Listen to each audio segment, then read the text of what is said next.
Strength of America podcast. Welcome to the SOA podcast, episode 12. Today, we want to talk to you a little bit more about baseball training stuff going on. I'm Bob Davis. Bobby Davis. All right, so basically, we want to, with thought starting of our high school seasons for our baseball and softball coming in, starting to get feedback. You know, unfortunately, it always waits till it's time. They've been doing the training, they're kind of getting things ready. Season's starting, they're doing tryouts right now, getting ready to start, most of them next week with their practices. And unfortunately, now we're already hearing, hey, I'm starting to have elbow problem, or I'm a problem with my shoulder here or my back. Unfortunately, you're thinking about this a little too late. However, if there's not an injury already, you haven't torn anything, it's not too late. So we thought we'd talk about kind of how many of these things are happening, what's happening, and can you do anything about it? What do you see with some of the baseball and softball players right now? Some of the things going on that maybe are they working out and getting everything in, or do they still have the mentality? I know as long as I've been training the athletes, you know, we originally 30 years ago, our baseball players didn't do a whole lot. However, luckily, while I was at the University of Nebraska, baseball players worked pretty hard. However, my softball players always worked a little bit harder. They understood what they needed to do. They weren't typically as strong naturally as the guys were. So what we were seeing is they'd put the extra effort to put that time in. They'd get the dig in and work. Now, we still see that. I still see that when I go out and do softball teams and work with them. But we're starting to finally learn that, you bet, we've got to make sure we're doing some strength training, and we've got to keep that in. So we're seeing the baseball players are hitting it, but unfortunately, a lot of extra bench press and squats just by themselves aren't near enough. What are some of the things that you see?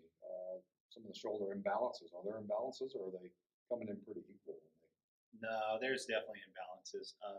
We have about half and half, I think, from baseball going through that come in and train. Probably same for softball here.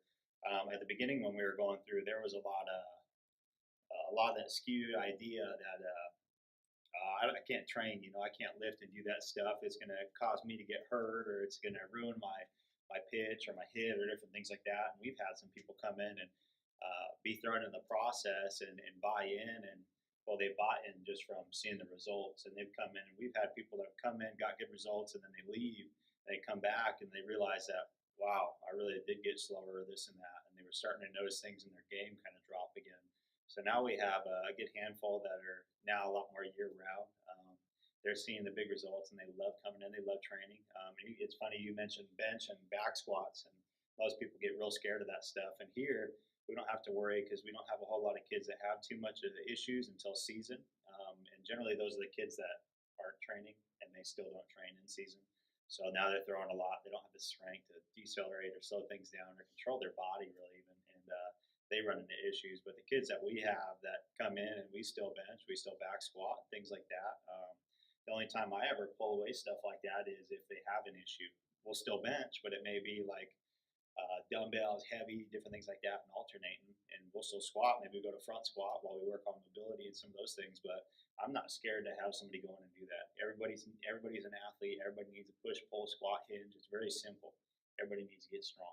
So I don't think people need to be scared of that, because we have kids that are pushing limits on stuff and they feel great. Their bodies feel awesome. But that's because they're coming in, they're training consistently, and they're taking care of their bodies. They're focused on moving well, not being power lifters, but they move well. And we have them doing a lot of different upper back and rotational stuff. That way, when we do go to the press, and that, first of all, their body's durable and resilient, and they can just continue to push and get stronger. So, and I think if you look at, for example, our baseball players, and I know, we're still talking baseball and softball, but if you look at the baseball and how they've progressed in going through that, and earlier they didn't want to lift weights because they were afraid it was going to hurt their swing or hurt the throw or what's going on.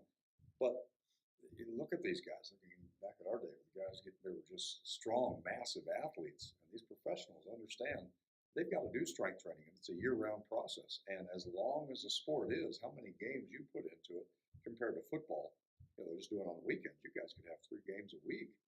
That's a lot of wear and tear on the body. So preparation, the off season is important. We've got to be strong. We've got to build our speed, our power, work, all of that.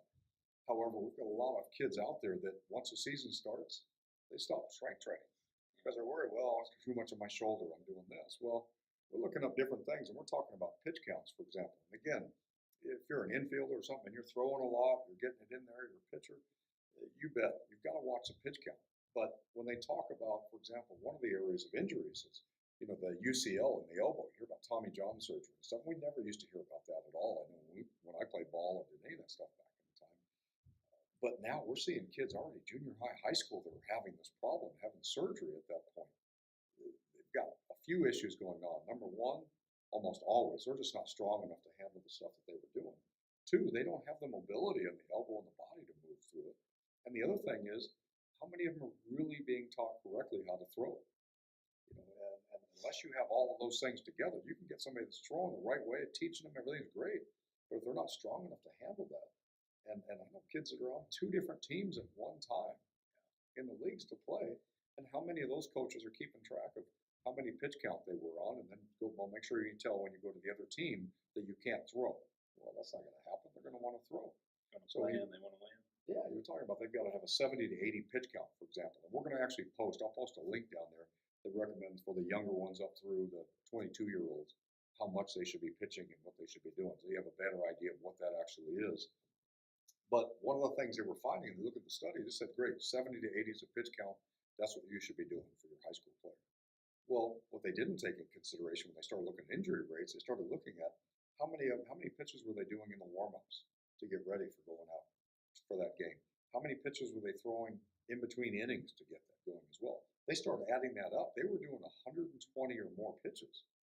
And you're telling them, well, they can do 70, 80. Well, they've actually thrown 70, 80 in the game. But in between innings and before and all day, some of them were getting 30 to 50 extra pitches in that same game. So, yeah, there's a problem. But we got to look at the bigger picture. And pitch count, yeah, that's great when we do it, but who's following it? How many of them are really looking at all of that? And who's looking beyond that point? What are they really throwing and how often? The other part of it we looked at is, and we talk about bench and all that, and someone say, well, they're baseball players, so they can't bench. Well, you got to look at the mechanics of what goes on in the body, but I could tell you with most of them, we're fine to do that. But again, if I've got a player that tells me bench press hurts my shoulder, we can go to dumbbells, you can change range of motion on it, but we've got to be strong in the chest. We've got to help that in for the throw. But the bigger part to me is where I see this, especially with our high school players. You talk about the caveman. We'll see a lot of these guys that bench a lot and don't do much of anything. They get this rounded shoulder.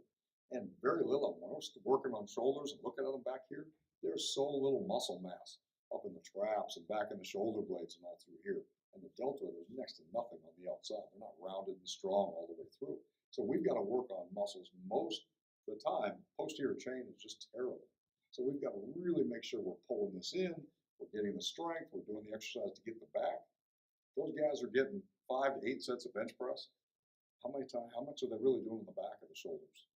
So they've got to get that in. And it's banding, it's plates. I mean, some of the things we'll do, we'll try to keep I try to, as much as possible, not just with baseball even, but any athlete, is try to keep, if I'm going to do a push exercise, I tell them they better always be doing something where they're pulling.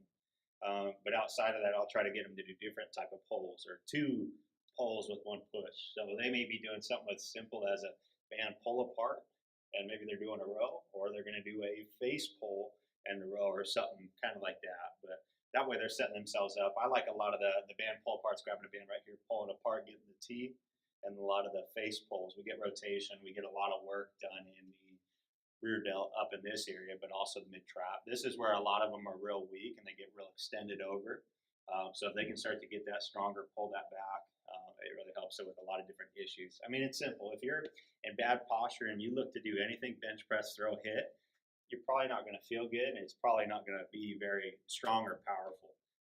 But I'll notice a lot of times the kids are tight like that. Well, one thing that'll tell me right off the bat is, hey, we probably need to work on strengthening the upper back, kind of that shoulder pad area a little bit more. But also we need to check out if they're real tight up front. I may have them do a little bit of a med ball or foam roller kind of SMR or smash on their chest a little bit. The chest is probably tight. They're going through, and a lot of the lats are going to be real tight. So if you have them foam roll, the lats kind of help to rotate. Okay, I'm right here. I'm going to be externally rotated right here. So if I notice somebody who has bad posture right here, right when I squeeze my lats, it pulls my shoulders back. Okay, so you got to think about that. And if those are real tight, they're going to be shrinking them forward. Okay, so on top of the chest and that. And then the last one is going to be your T-spine, upper back right in here. So that's the area we want to get stronger. But if that's real extended and stretched out, then we might want to go through a little roll-on, a little mobility stuff. And we'll post some things up this week as we go through to show you a couple of different things, or just to get the ball rolling and the thoughts flowing there. But those would be big things: is to strengthen the upper back and make sure they're flexible and mobile in those areas. Yeah, and that's hitting the same basis we talked about forever. Is there's no one component for being a good athlete. I mean, we've got to work baseball, we've got to work our softball, we've got to work football, everything else we're doing on the skills. That's great. But if our body can't handle the stress of what's going to happen in our practices in the games, then we're in problem. So that's where our strength training and our strength coach is really important in that part of it. And now the strength coach isn't just hitting the weights, but it's our speed, it's our mobility. Are you eating right? Are you hydrating? Are you recovered? Because if that athlete can be working as hard as they are in the weight room, doing everything, but they're not getting sleep at night, they're not eating right, they're not recovered, they get out till they're tired, they get out to practice right after school at 3:15, 3:30, and they've had one meal throughout the day and maybe 15 grams of protein so far, we're way behind. And that body's going to fatigue awful fast. So, we've got to look at those. So make sure a few things going in, and we'll put these out for you guys. But the basics of where the body's at. And this is my softball girls, just like it is the guys in the baseball. But look at what you're doing. Your strength. Are you doing the strength program? Are you really adding on all this upper body stuff Bobby's talking about, the back of the shoulders and back? Are you working your mobility? What is your shoulder flexibility like? Is your dominant arm tighter than the other one? You have less flexibility and therefore causing a lot more strain on it. So throughout this week, make sure you're part of the YouTube page, the SOA Podcast. Make sure you have the in the word, the SOA Podcast. When you search for it or hit the link below, depending on where you're following it, you can hit a link. Not only are you going to get these podcasts every week, but we're going to have daily tips that we've been putting out there. This week, we're going to focus specifically on our baseball and our softball players. We're going to show you some of the drills, some of the strengthening exercise, flexibility.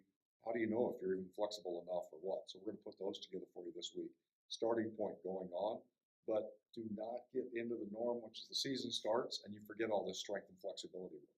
We've got to make sure that stuff goes on big time. So make sure you guys get everything set. Look at the link, have everything you have going into it.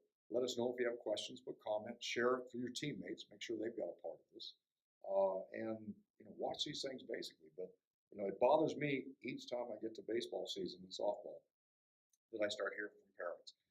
So and so's having a problem. They worked hard over the summer. They did this, but however they're doing this, they're having this problem. You start asking, well, what about all these mobility exercises and stability things for around the joints? Did they do these? Well, no, they haven't done those. They start those when practice starts. Or, hey, you had PT, how are you doing? Everything's good now. I don't need to do them anymore. And then they have an issue, and you're like, well, why'd you stop? It's like, well, I didn't have the issue. And it's like, it's just like with strength training or anything. If I stop doing something, it's going to allow muscles to get weaker, and problems are going to come back. It's not like a magic pill that, hey, feels good now I'm great for life. If you're still doing your sport, you got to keep up with that. But we do these clinics. That was a good point bringing that up. We go out and we'll do baseball clinics and softball. We'll ask them, that's one of the first things I want to know. How many of you, and this a lot of our high school guys, freshmen, sophomore, juniors on that. How many of you guys have had shoulder or elbow problems? And we'll get at least 70% of them have had shoulder and elbow problems. Well, a lot of times it's 80% of them that'll go. And you ask them at that point, well, great, how many of you went to rehab for that? Which all of them had the rehab. Well, how many of them are still doing the rehab exercises? Arms are down. yeah, I agree. Nobody says they're still doing them. And again, if you had it, there was an issue. And again, maybe it was just something going, but it's not likely in baseball that you just took a fall and you hurt your elbow and you're going to rehab. It was the amount of throws and what was happening. They worked to get that inflammation down. They worked the range of motion, worked some strength so you had it.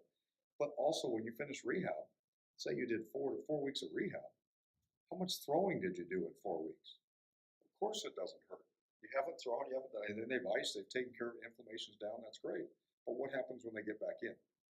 How many of them start on a simple base program working all this to build back in? No, they don't. They're right back in practice. I'm good to go. Let's get us out. And it happens again. So you've got to evaluate where the problem is, then what you do about it and getting in. And, so these will have some good tips, but I can also tell you, we'll put another link on because Eric Cressy, if you haven't followed him, talk about a baseball guy that knows strength, stability, all that, really focus on that. And he's going to help your baseball and your softball players out there and what's going on, what to look for. And he's got a ton of stuff that you can look at, follow his video stuff and all. So we'll put a link on a couple of theirs so you can look at it. And if you're baseball and softball, you definitely got to follow Eric and the stuff that he's got. He's got some awesome stuff on it. So we'll keep putting stuff out. Make sure you follow it, like it. One last thing I want to throw out there, because we're excited about this. I thought it was cool on a couple of bases. Our kids are out there, the protein stuff has always been something. What do we do? What can we have? What do you do for refueling afterwards and set up? Well, as adults, I've seen Bobby drink some nasty looking stuff. Tastes better than it looks, And we'll choke it down because we know it's good for us and we'll get it in. Kids aren't going to do that. So the Rockin' Refuel that they had, and now they're switching over, it's Rockin' Protein, which again, if somebody's searching or you're looking for something, they're looking for protein shakes. So it just made sense. Didn't change anything except for that. And I love our red, white, and blue logos and stuff they put on, which of course with Strength of America, we're a little, biased in that part, and we love that with the flag and all that stuff going into it. But it's sharp, it's exciting. The kids still love the stuff going on. So look for the new thing. Milk is good. Tastes great. Yeah, if you're looking for the old stuff that has the chocolate or the different thing, it's still got the flavors that you love to have, but it looks different when you're looking at the thing. So make sure you look at the Rockin' Protein. Protein now. I know we're so used to Rockin'. I know. It's been a lot of years doing that. So check that out. It's awesome. Keep it up. Kids still love it going on. And we also have some new things coming up the next few weeks. But I appreciate we're starting to get more feedback on, what topics. So we got balance and speed drills and all kinds of different things that people want to see. That's what we want to know. What do you want to see? And we'll put it together. We'll make sure you have it. Nothing too much. I think just the big thing to take away after all this information we've thrown at you is just assess an athlete. If posture is poor, then we probably need to look at flexibility, mobility, and get those things kind of corrected. But once we have that new range of motion, we got to think about strengthening it, get it strong for that range of motion. So keep things simple. Just like any sport or any athlete, we want to get them in the right posture so they can move correctly, okay? And then we got to get them strong in there. That way they can increase their performance, get bigger, faster, stronger, more powerful. So keep it simple. Yeah. Don't be afraid to do things, okay? A person's a person, an athlete's an athlete, okay? Everybody's has to get stronger. Everybody has to move better. You have to do that. I mean, we're not talking about it. It sounds like it's a lot of stuff involved, but really, if that athlete takes 15 minutes a day to work on the mobility and their flexibility and their strength, they can do a lot to help them stay healthy throughout that season and keep going. And then when that season's over, you bet we crank it up a notch and get back after it. But you cannot take 4 months off and expect that body to perform better, which is what you want at the end of the season, to be better than you were at the beginning of the season. But you take all that time off. Yeah, no, that's a good point. I think even if you haven't done anything, keep it simple. Do a few of these things every day that are going to be low intensity. They're not going to make you feel like you're beat down, but you can slowly start building up and doing more and more as you go. But I think definitely if you don't do anything, try some of these out that we'll be putting out there and things like that. Put it in your daily routine. It'll help a lot. If you do it every day over a period of time, that's a lot of frequency doing it. So something very simple can go a long way. So yeah, that's perfect. Thanks again for following. Keep up with stuff. Remember, get to the page. We'll have all the links below for Eric and the YouTube page, and subscribe to it when you get there so you see what's going on. And if you're watching this on iTunes or any other ones, appreciate just hit some reviews in there. Hit 5-star, I'm sure you like. If nothing else. Yeah, let him know Bobby. how goofy he looks, how great I look. Post that down there and let us know in the review so people know. Yeah, appreciate that. If I Bobby 2.0 over here. No, yeah. All right. Thanks a lot. Get your Rockin' Protein. See ya. All right. Take care.